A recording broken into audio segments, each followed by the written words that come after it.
এই পৃথিবীতে হযরতে আদম নবীনা আলাইহিস সালাতু ওয়াস সালামের স্ত্রীর 360 বার এই জমিনে সন্তান ভূমিষ্ঠ করেছেন।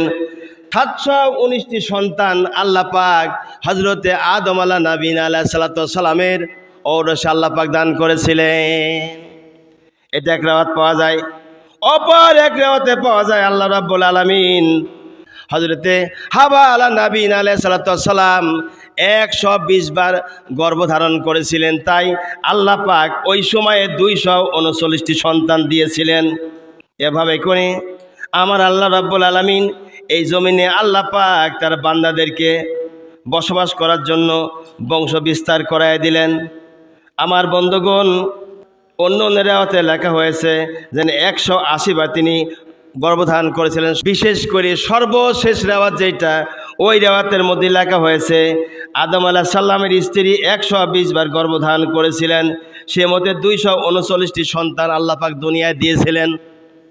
যখন যৌবনকাল পদার্পণ করলো, হাবিল এবং কাবিল দুই ভাইকে বিয়ের জন্য আল্লাহ পাক নির্দেশ জারি করলেন।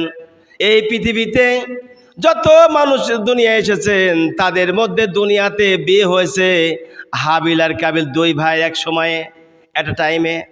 আল্লাহ নির্দেশ জারি করলেন, জিবরাইল ফেরেশতা তুমি দুনিয়ায় চলে যাও, আমার বন্ধু হযরত আদমকে বলে দাও আমার আদমের প্রথম সন্তান কাবিলের সঙ্গে দ্বিতীয় সন্তানের সঙ্গে যে জোড়াটি মেয়ে হয়েছে যার নাম গাজা, এই গাজার সঙ্গে বিয়ে দেওয়ার কথা বলে দাও। আর প্রথমে যেই সন্তান হয়েছে কাবিল, কাবিলের সঙ্গে আকলিমার জন্ম হয়েছে, আকলিমাকে দ্বিতীয় জোড়ার সন্তান যার নাম ছিল হাবিল, হাবিলের সঙ্গে বিয়ের ব্যবস্থা করে দিতে বলো। আদম আলাইহিস সালাম জানিয়ে দিলেন, হাবিল কাবিল শোনো, আল্লাহ পাক জানিয়েছেন আকলিমার সঙ্গে কাবিলের জন্ম হয়েছে, গাজার সঙ্গে জন্ম হয়েছে হাবিলের, হাবিলের সঙ্গে আকলিমাক আর কাবিলের সাথে গাজাকে আল্লাহ বিয়ে দিতে বলেছেন।